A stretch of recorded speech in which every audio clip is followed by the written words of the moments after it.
Yeah, how we can find out which of the following are AP? The condition we know that there should be a common difference between each term. Is it? Then we can say that sequences are AP. So let us check with this first one. I am taking this one and then going for this one.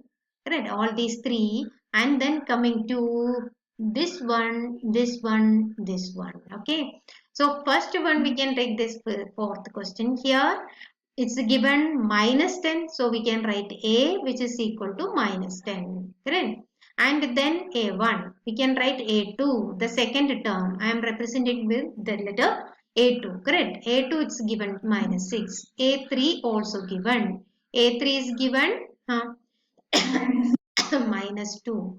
And then A4 also given here 2.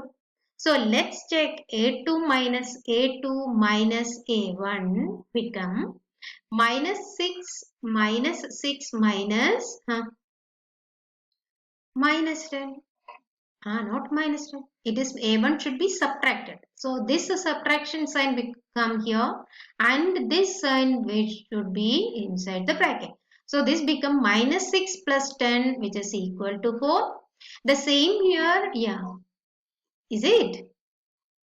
Yeah, A3 minus A2. A3 is minus 2 here, minus of minus 2 minus 6. Is it? A2 it is minus 6 here.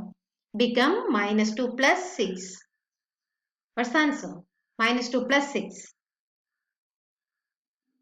Again for the same we can check with for the last term given in this sequence. It's for, it is not the last term but only that much it's given, right? A4 minus A3 we can say that, yeah, A4 is 2 minus of minus 2 become 2 plus 2 is 4, getting common difference. So all these are equal. A2 minus A1 equal to A3 minus A2 equal to A4 minus A3 equal to D. Therefore, it is an AP. Understood? So the first term we got, then common difference. So we can say A is equal to minus 10 and D is equal to, yeah, D is equal to 4. Isn't it? Yeah, that's all. Yeah, complete this one.